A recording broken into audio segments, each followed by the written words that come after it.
Hey everybody, and welcome back to today's video. So today we're going to talk about this year's New Jersey governor's race, and the reason for this is because many political pollsters and pundits, as well as those online and in the media, have pushed this idea that New Jersey is turning into a swing state, and that this year's governor election is a toss-up as a result. Some have even argued that Jack Ciattarelli, the Republican candidate in the race, is even the favorite to win. Now, I can see exactly why they think this. In 2024, Kamala Harris only won the state of New Jersey by 6 points. In 2020, Biden had carried the state by 16 points. And if you take a look at a closer level, on the county level, back in 2020, look at all of that blue, that deep, dark blue throughout the entire state. And then fast forward 4 years to 2024. Look at all of that blue turn red, and that dark blue turn lighter shades of blue. And adding on to that, in 2021, the last time there was a governor's election in New Jersey, the Democrat only won by 3.2%. And this is after, in polling, the Democrat incumbent governor Phil Murphy was up by an average of 7.8% in the aggregate of all polls. In fact, the Republican Jack Ciattarelli, who's also running again this year, did not lead in a single poll going over 6 months back to April of 2021. And some of these polls, the Democrat Phil Murphy was up by double digits, but in the end, it was a 3-point race. And so, all of this being said, it would seem pretty justifiable to believe that in 2025, New Jersey will be a swing state, and that this race will come down to the wire, with Jack Ciattarelli even potentially being the favorite, given everything. But in reality, that's far from the truth, and New Jersey will likely remain a blue state, or at least a likely blue state, for the next few election cycles. And there are 4 reasons for this. Reason 1, which is that New Jersey has done this before. If we take a look back at the 2004 presidential election, a similar election to the 2024 presidential election, in the sense that a Republican candidate won, and they significantly reduced the margin of victory in several large blue states like California, New York, Illinois, Maryland, all states that Gore won by large margins being reduced to likely, and even in some cases, lean margins. In this election, New Jersey went to Kerry by 6.7%, a similar margin when Kamala Harris won the state by 6 points in 2024. But the thing is that after 2004, where Kerry only won New Jersey by 6 points, and other large blue states saw their margins of victory for the Democrats significantly reduced, look what happened just 4 years later in 2008.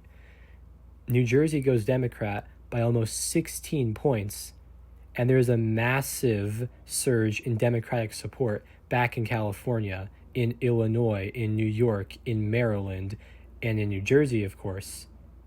And if you take a look back to 2000, Al Gore won New Jersey by 16 points. Kerry won it by 6, and 2008, Obama won it by 16. And the reason why I bring this up is because look at 2020. Biden carried New Jersey by 16 points.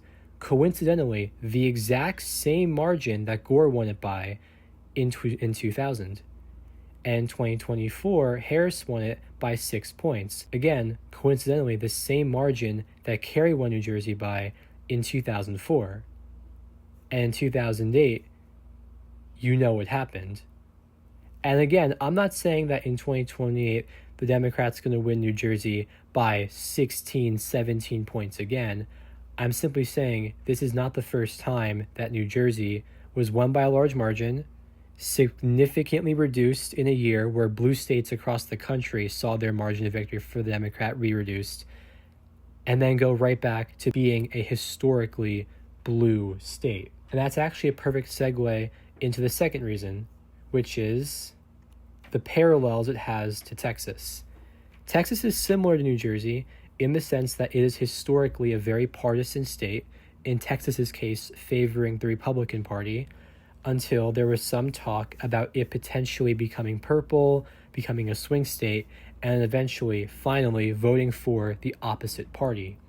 And you first saw this materialize in the 2018 Senate Texas election, where Ted Cruz, the Republican, only won the state by just about 2 points, the smallest margin since the 1970s. And then in the next presidential election, Trump only carried Texas by 5.6%, down by the nearly 10 points that he had won it by in 2016, and down massively from the 16 points that Romney had carried it in 2012.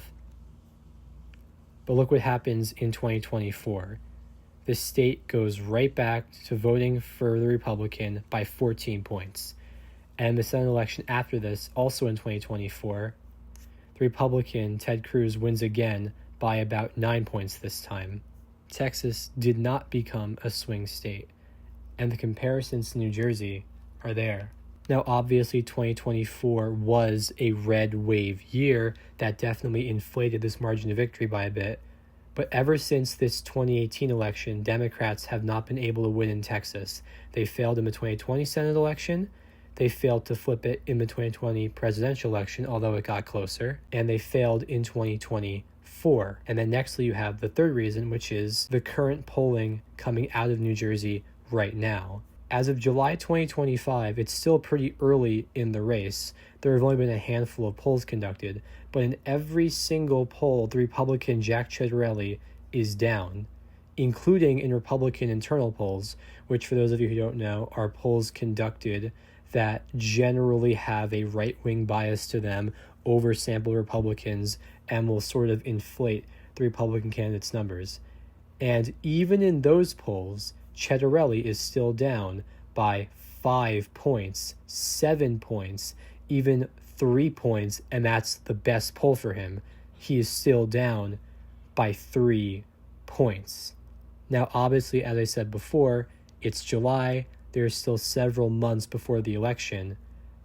But if you're looking to make this a swing race, if you believe that Ciattarelli is a favorite to win, this does not look like the favorite to win. This does not look like a competitive or toss-up race. There is even one poll that had him down by over 20 points. Now, that poll's an outlier, and this isn't the greatest pollster, but that's still a problem. That's not a swing race. And that leads to the final reason, which is, of course, history. Now, you can debate and argue about the accuracy of polls all you want. I myself have reservations about trusting polls. But you can't argue with history. And in politics, history often repeats itself. In every New Jersey governor election, going back over 30 years, with only one exception, the party opposite the party holding the White House has won the New Jersey governor's race. In 1989, the Democrat won when Republican George H.W. Bush was president. The exact opposite with the Republican winning in both of Democrat Bill Clinton's terms. The opposite where you had 2 Democrats win in both of Republican Bush Jr.'s terms. During both Democrat Obama terms, the Republican won. In Republican Trump's first term, the Democrat won, with only one exception in 2021. And this exception is largely due to the fact that all of the RNC's resources and focus and all of the media's attention went to the Virginia governor's race that year and the California recall election just about 2 months before the New Jersey governor's race.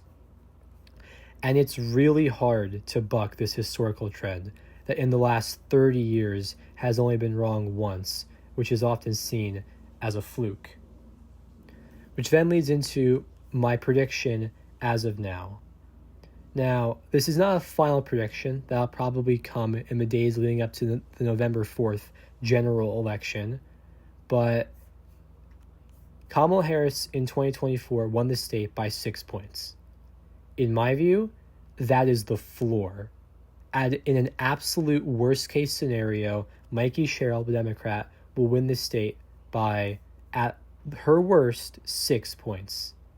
I struggle to see Sherrill underperform Kamala Harris, especially in 2024, which was the worst performance for a Democrat since the 1980s. Kamala Harris's performance, as bad as it was, showed us the absolute floor for Democrats. The 2024 election was a worst case scenario for Democrats. It was the worst things could get. And if in this election, which was the worst it could get for Democrats, Harris still won New Jersey by 6 points, in 2025, a much more favorable year for Democrats, especially considering Donald Trump's approval rating, in which he is down as of July 2025 by 10 points. And in the last statewide election in 2025, the Democrat winning a Trump state by over 10 points and outperforming her polling average. I struggle to see how Mikey Sherrill would underperform the Kamala Harris margin, the Harris +6 margin,